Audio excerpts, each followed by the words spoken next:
Hey, what's up, guys, and welcome back to Anime King. First of all, if you like to support me and the channel, my PayPal will be in the description. So, thank you guys very much. Welcome back to part 5 of What If Naruto Had Frieza Potential and Personality.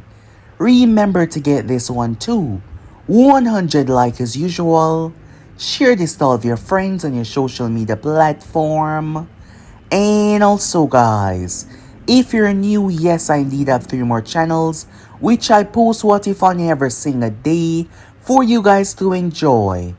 All the links will be down in the description, so go ahead and obliterate that red subscribe button and become a part of the Anime King family. So without further ado or wasting any more time, let us begin this brand new episode, shall we?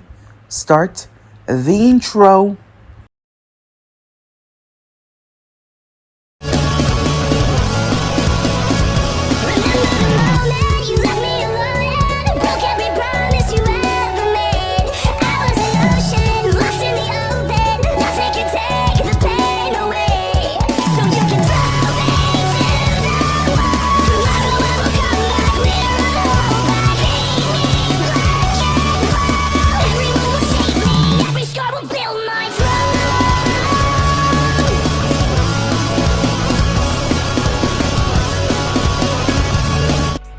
So the last part that we left off, Orochimaru and Naruto went toe to toe against one another within the forest. We get to see just how terrifying Naruto power truly is, how frightening Naruto depths really were. Orochimaru was staggered by the powerful chakra that can affect him as well. Coming from this child, it was terrifying. They came to blows and they started to destroy the forest.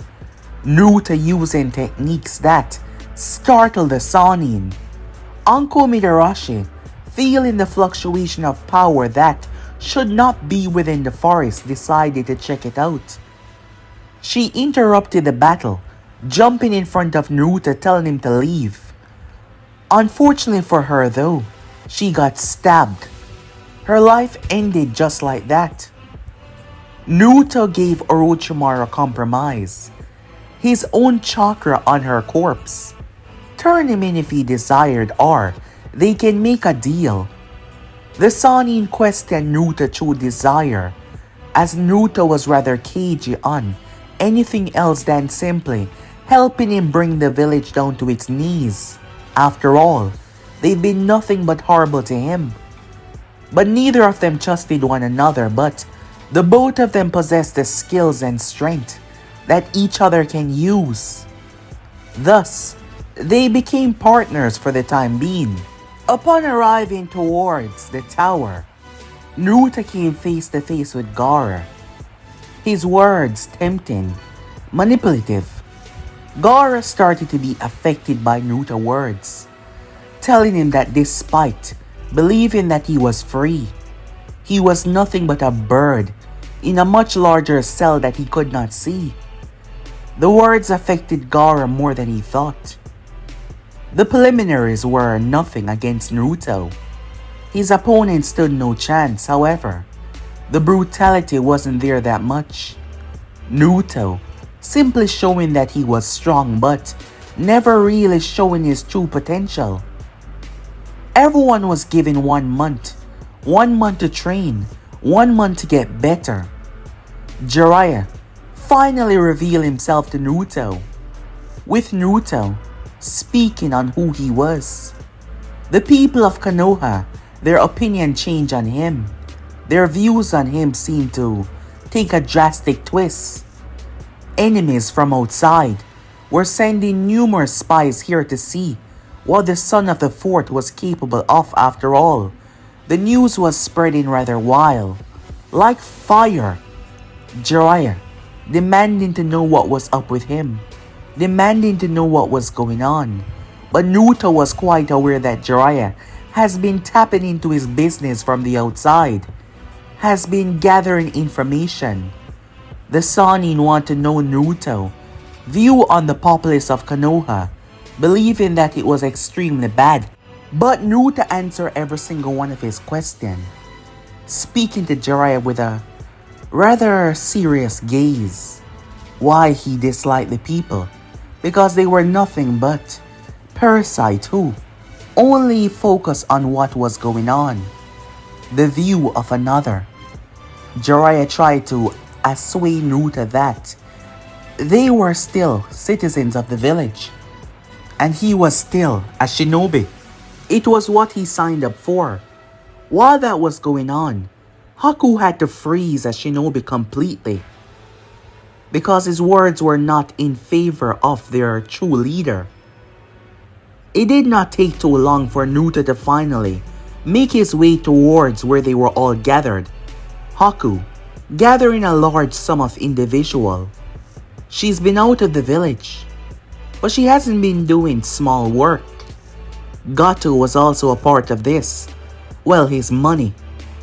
The fact that he was terrified that Naruto was going to rip him apart. It kept him in line, it kept him in check. Not to say that he wasn't benefiting as well. After all, being a part of Naruto Empire, the cash was flowing in. It was a lot. As Naruto finally arrived, all the over 100 plus shinobis, bandits, thugs, they felt it. The enormous, godlike pressure descend upon them, and they were terrified. So yeah guys, basically as per left off, you guys can switch across the place check of yourself. So yeah, let us jump right into this brand new episode. Let's begin now guys. There is always a mistake. Said mistake started with just a few words. I did not come here to serve. I came here for power, if you can even give it. Another spoke. Tuh. You think I'm just gonna kneel to some brat with glowing eyes? The location. 100 plus. Shinobis, mercenaries, thugs. Not ideal yet. When Naruto stepped in, despite the suffocating presence that he was giving off, many believed that he was a child and nothing more. Why should they be afraid of a child? However, what followed showed them that he was far from that. 25 plus out of the 100 plus was ripped to shreds. No more than 30. Naruto massacred them with his bare hands.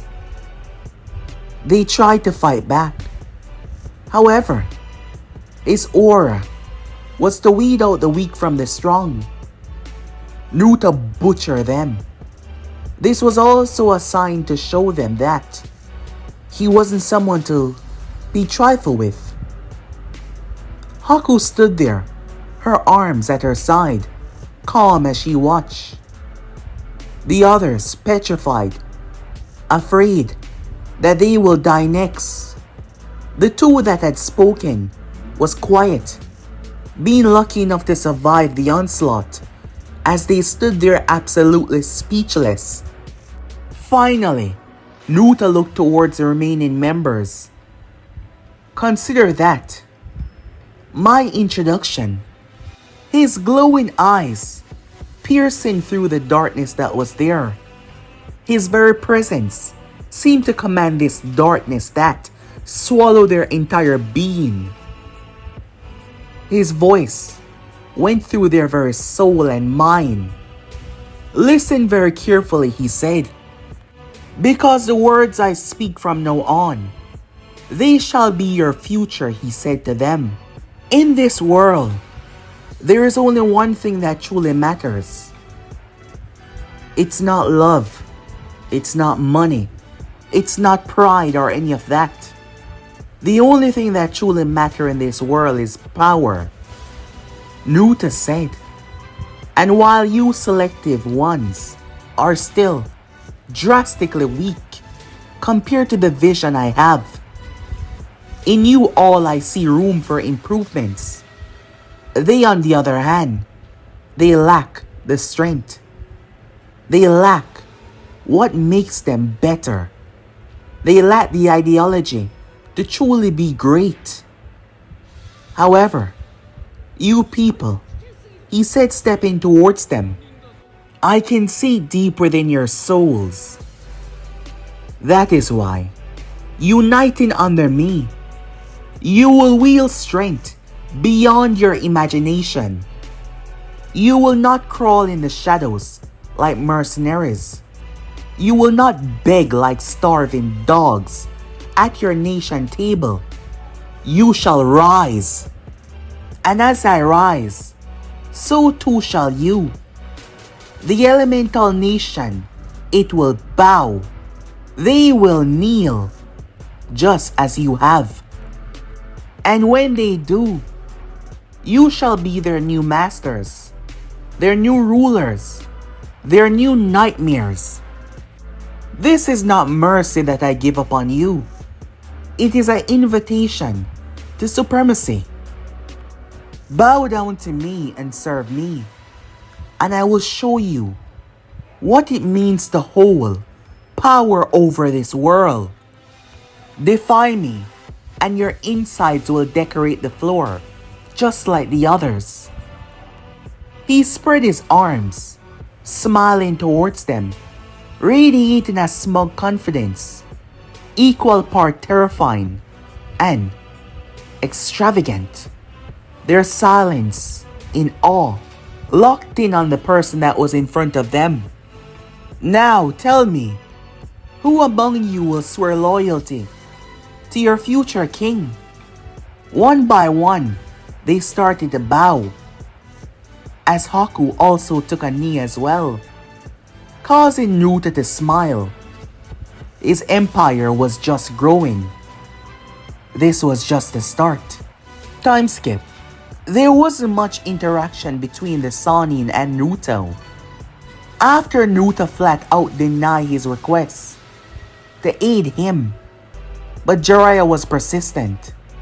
Jiraiya didn't seem like he was about to give up anytime soon.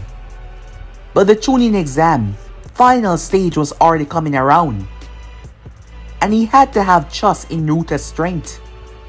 However, he wasn't here. As Sakura stood in the stands, Ino by her side, the place was booming with activity. Where are they? Ino said, looking towards Sakura to see if she knew. After all, her two teammates had made it, but neither of them were here. Sakura was concerned for Sasuke. She did not know where she stand with Naruto. Yes, they were teammates, but he's gone out of his way on numerous occasions to barely interact with them. He was nice in the beginning, but it seems like he can barely spend the time to even talk to them. She barely seen him since this whole thing. She barely had more than 2 words with him. So she had no idea what was currently going on. The first match was Shikamaru versus Temari, and Naruto had yet to arrive. Neither has Sasuke.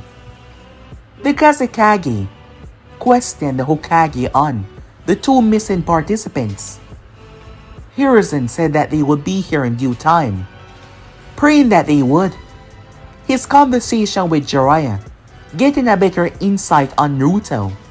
After all, many people were here to see Naruto. The rumors had spread like wildfire. The chunin exam participants, the numbers had grown significantly. There was a lot of people here, many here to report back to their leaders. After all, this surprising news had stunned the outside world, drastically so. Yes, people were here to see Sasuke, but majority of them were here to see Naruto, like quite a lot. Within the stands, Gaara was observing, constantly looking around. Given his previous conversation with Naruto, which had yet to leave his thoughts, as he imagined himself being right there behind the bars, bars that he could not see. He wanted to know more, wanted to understand what those words truly meant.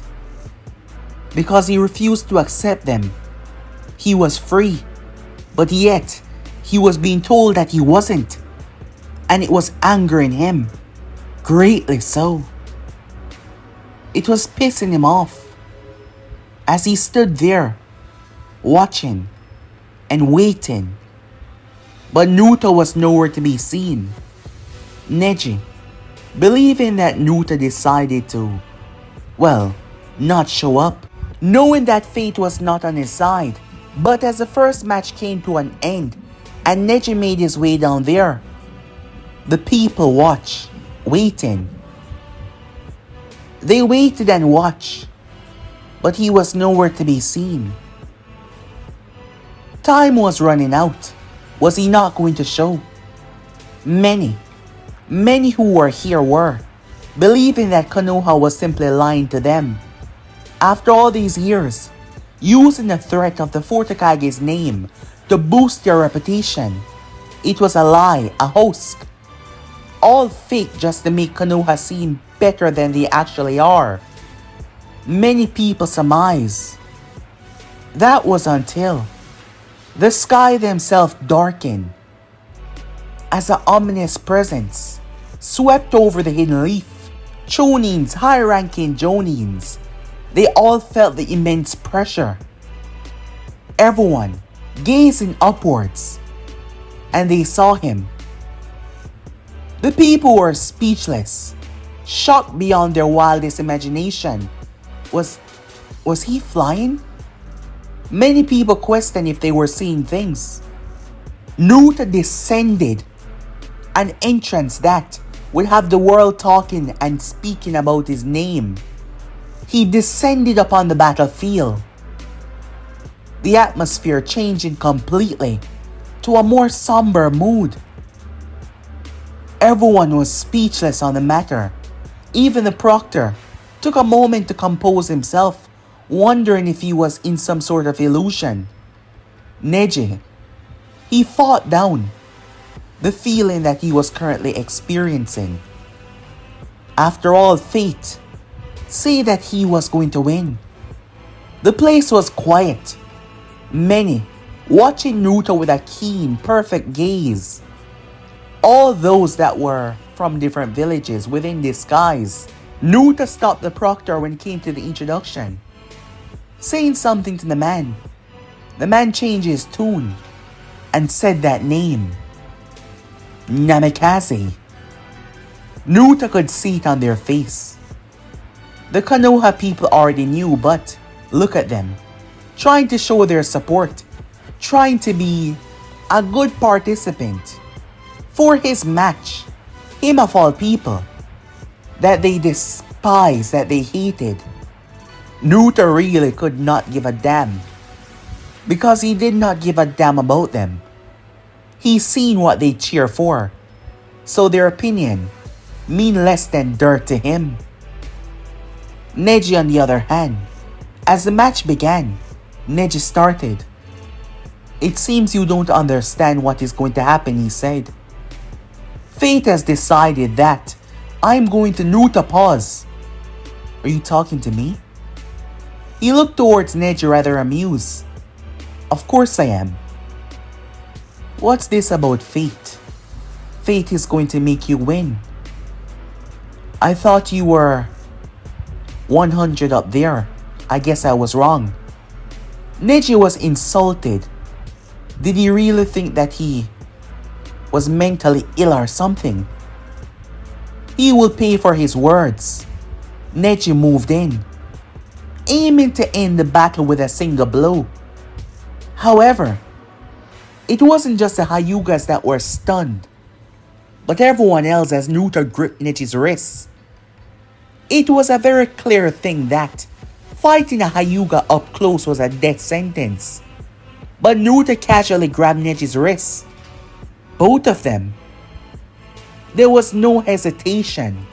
Neji screamed, Tenten eyes widened as Naruto broke his wrist, casually and calm about it.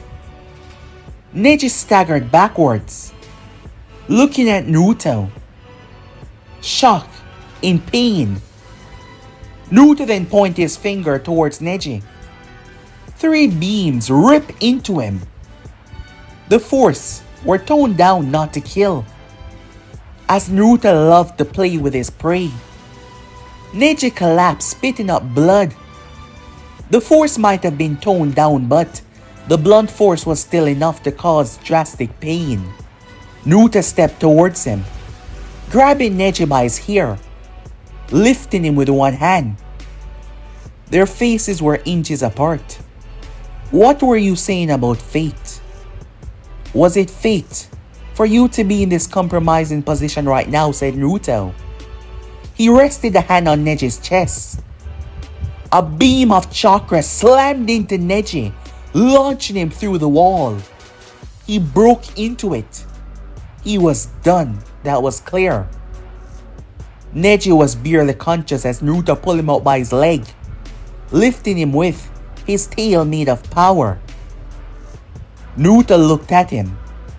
Neji was dangling, his eyes barely opened, struggling to remain conscious. It seems I overestimated you, said Naruto. You're much weaker than I thought. Much, much weaker. He tossed Neji like he was a piece of garbage. The match was over. There was so many people that spoke about the prodigy of the Hyuga clan, the strength, despite being a branch member. Many were wondering if they were seeing things, from the sky changing to that humiliating match for the Hyuga. Was this Naruto Namikaze really that powerful? Naruto never cared about his father's name, so requesting that introduction. Hiruzen knew from day one that Naruto was a very manipulative individual, but he had no idea what he was up to. Time skip. Sasuke finally arrived. The people of Konoha, they cheered for Naruto. They had cheered for him like he was something out of this world. A standing ovation. He was powerful, next in line to be one of their legends. Some say he was his father's son. Naruto was buying his time. Otherwise, he would have massacred the lot of them, as he simply found them just so annoying. Naruto stood where he was, watching Sasuke. Before Gaara had made his way down there, the both of them met. Right there, in the entrance down below. Naruto was waiting on him. Gaara was going to say something, but instead he just paused, gazing out towards the entrance, where the people were waiting. Naruto was the one that stepped up towards him. Just like before Naruto got close. You will see soon enough. Those words, Gaara did not truly knew what they meant. What would he see? The freedom that he was speaking of? He didn't know. As Gaara got beaten by Sasuke, mostly in terms of him being wounded, as this wasn't something that was common for him. First Rock Lee and now Sasuke. However, things quickly change. As the village started to be attacked, the Sound and Sand ninjas, Naruto wasn't surprised. Not in the slightest. His deal with the Sannin. This would be Naruto's debut, where he switched side and rained destruction upon the Hidden Leaf village. However, even as a group of Sound ninjas tried to attack the people around him, Naruto extended his hand and threw them out of the village, controlling them as their body was consumed by a purple glow. In the eyes of the citizen, they believed that Naruto just saved them, but they were wrong. One after another, Naruto kept on launching shinobis out of the village, but none of them died, landing in trees in the foliage. He was up to something. He was always up to something, no matter what. Naruto made his way, following after Sasuke, who chased after Gaara. Kakashi saw what happened, knowing that if anyone could deal with the unstable Jinchuriki, it will be Naruto, as he sent two sound shinobis sailing away. When they arrived to the foliage, the sound shinobis weren't under the impression that him and Orochimaru had a deal. They saw him as a threat. They turned to face him. Naruto looked at them. He looked at them. Just look. They started to back away.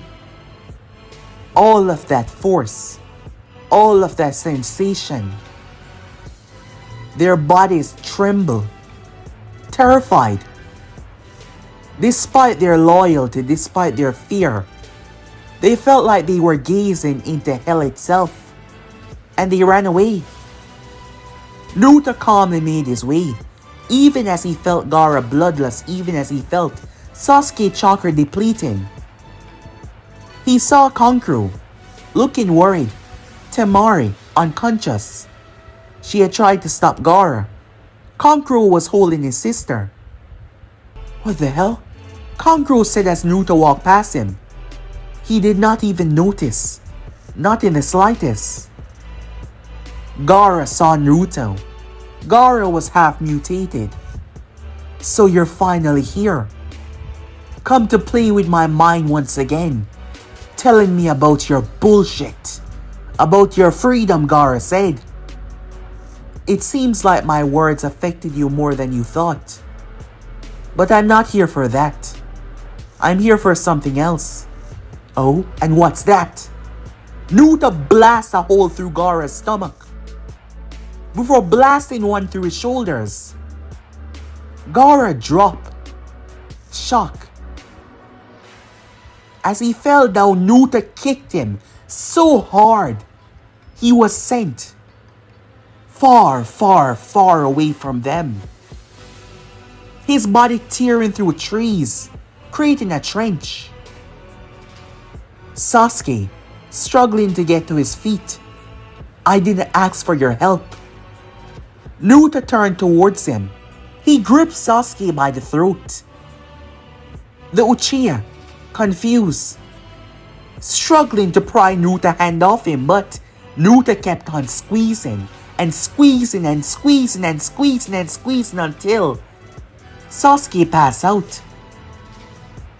Naruto then threw him. Sasuke's body was floating, the purple energy surrounding him as Naruto pushed Sasuke off, placing him down in the foliage away. Keeping him there, Kankuro was confused. His sister was still unconscious. He prepared himself to fight, only for Naruto to be standing behind him. All he did was blink.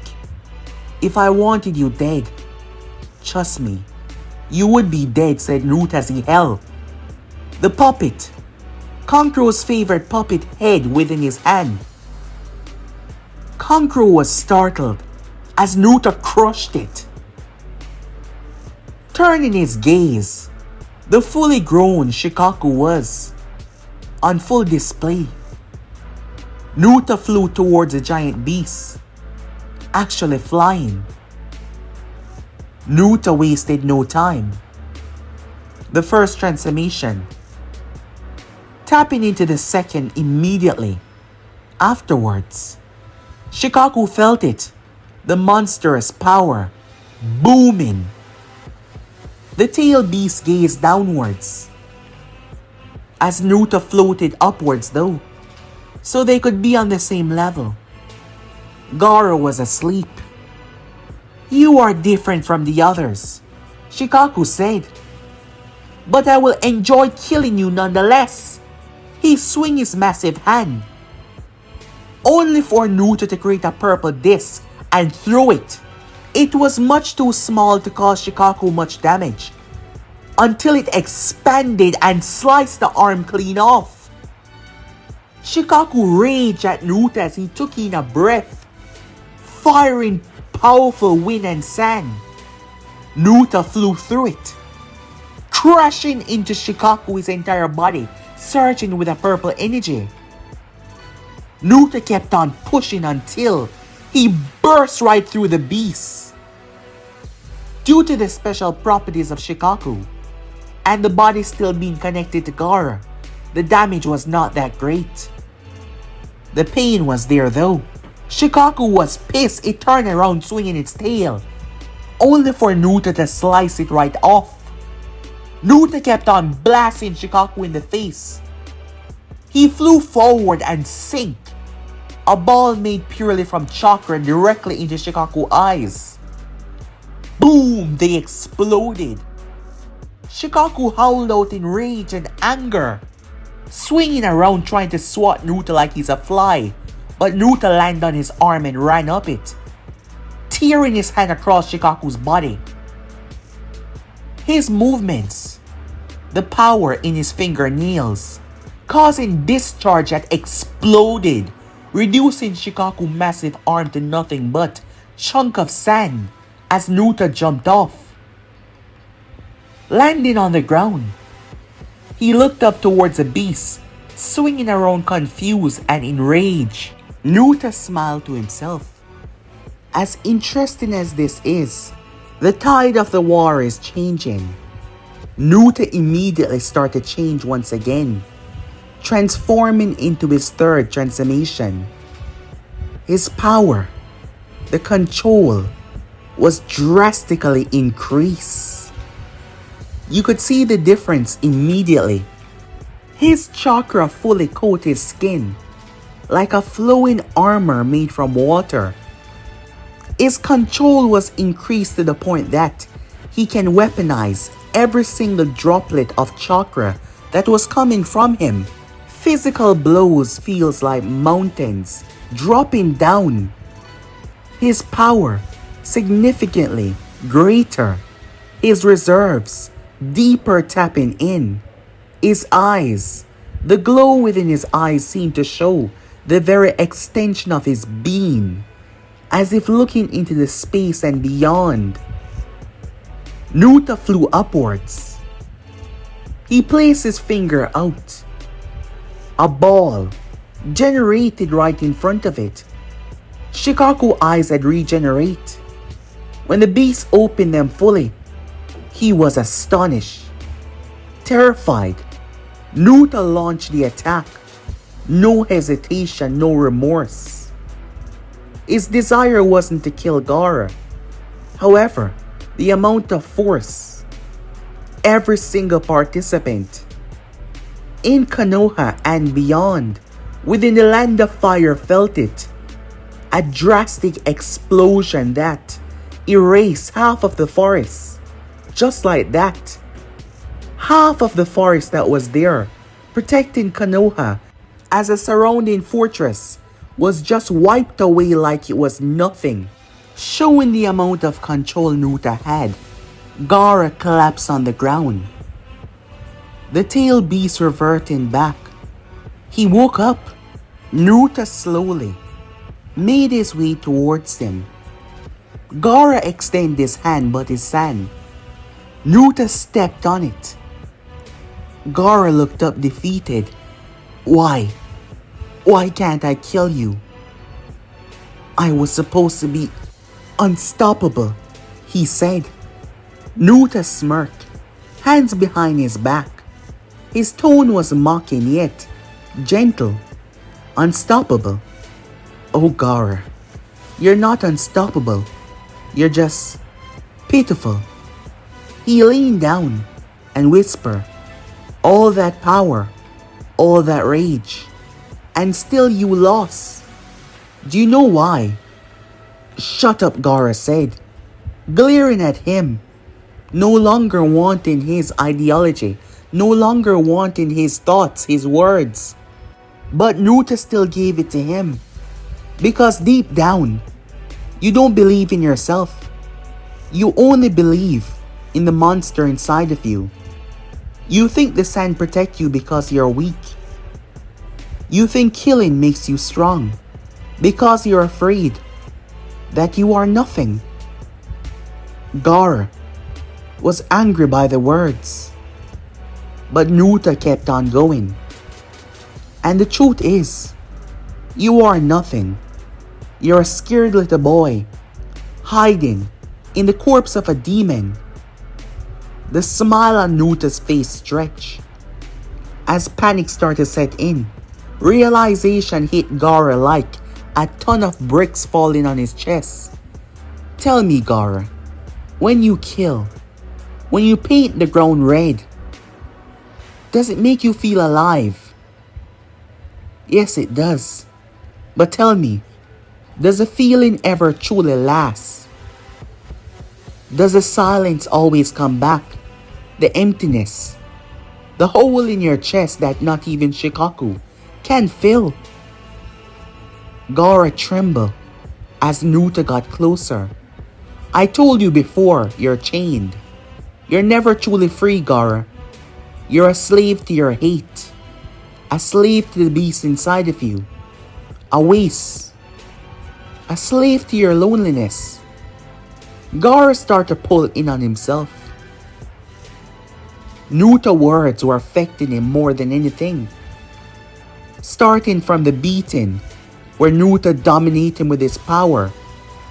Naruto energy surrounding the both of them, weakening Gaara mentally as well. Naruto was always a step ahead. As he saw Gaara walls crumbling away, Naruto leaned forward. But I can unchain you. Gaara looked up. Unchain me? Naruto nodded. Yes. He placed a hand on Gaara's chest. You don't need to be alone anymore. Kill for yourself. It's empty. Kill for your monster. Worthless.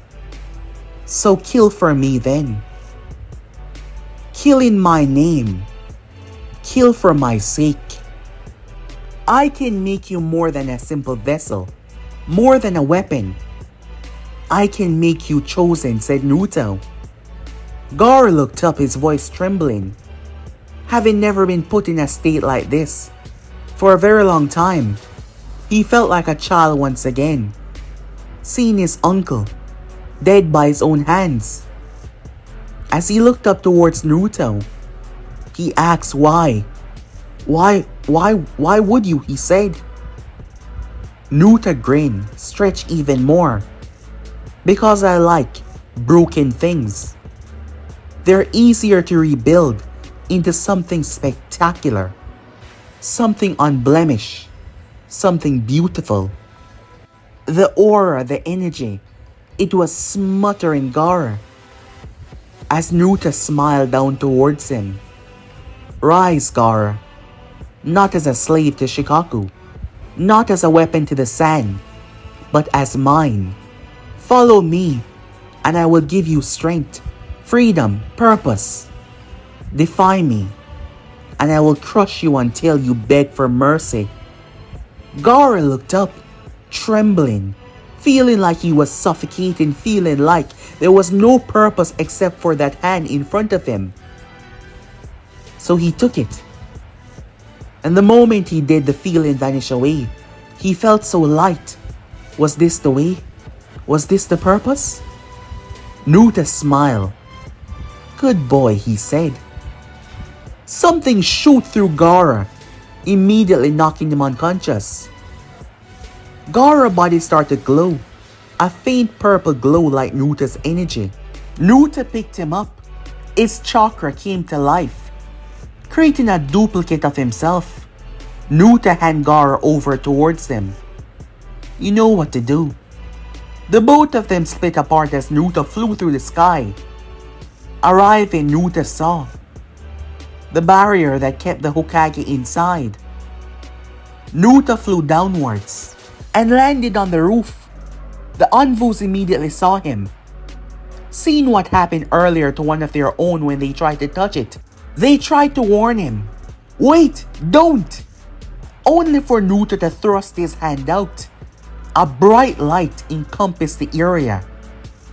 The look on the sound ninjas' faces. Absolute shock. As Naruto was on the inside. He blasts right through it. But that wasn't... They were confused.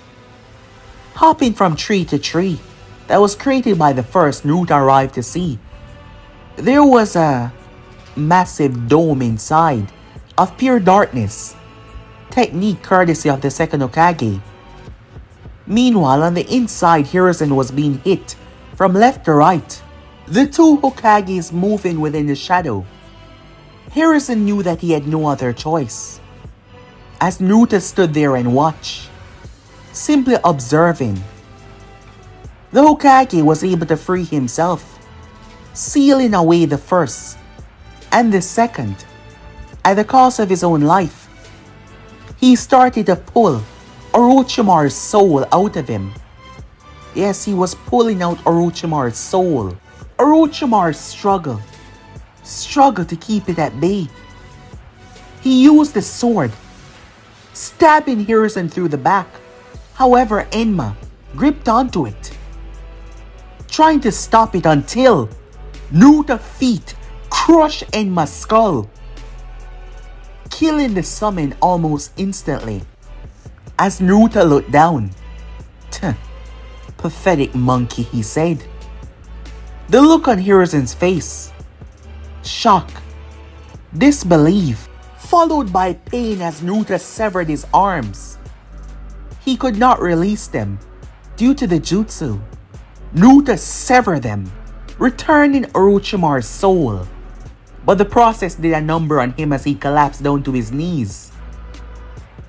The Sannin looked up towards Naruto, expecting a betrayal, expecting Naruto to kill him right here and now. But instead, Naruto placed a hand on his shoulder. Orochimaru was weakened gravely. Naruto speared some of his chakra. Somehow, Naruto's chakra did not act like normal. That was obvious from the beginning, but in the way it recuperated Orochimaru, just enough for him to get back to his feet. Hiruzen Sarutobi without his arms collapsed. His last vision was Naruto and Orochimaru. He had already done the contract using his clones to take the first and second, but that was already the death sentence. The hands of death gripped his soul. His last gaze was his former student, and the one that he knew who would one day betray them all, but could never prove it. But it was always the look in his eyes, never trusting them in the slightest. It seems your little invasion failed. Then again, we can fight another day. There's no need to risk the life of your man. They live and die on my command, Orochimaru said.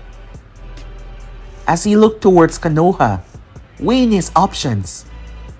The problem was Jiraiya, and his forces were thinned out, the sand retreating.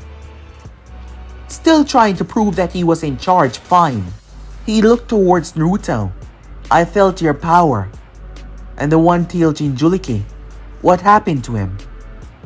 Let's just say I had a problem with the other Sannin, said Naruto. If you would like to debate some more, he is coming. The Sound Ninjas looked at Naruto and they looked at their master. But Orochimaru did not say anything to dissuade them that Naruto was their enemy. They moved off as Naruto stood there for a moment watching the envoys. He moved off. As stated before, he was always a step ahead, as he followed after the Sannin. But it was just beginning. His conquest. But guys, be and subscribe right here. If you want to see this part, you know what to do. Like, subscribe, comment down below, and turn on that bell notification to stay posted. But I'm out for now. Peace.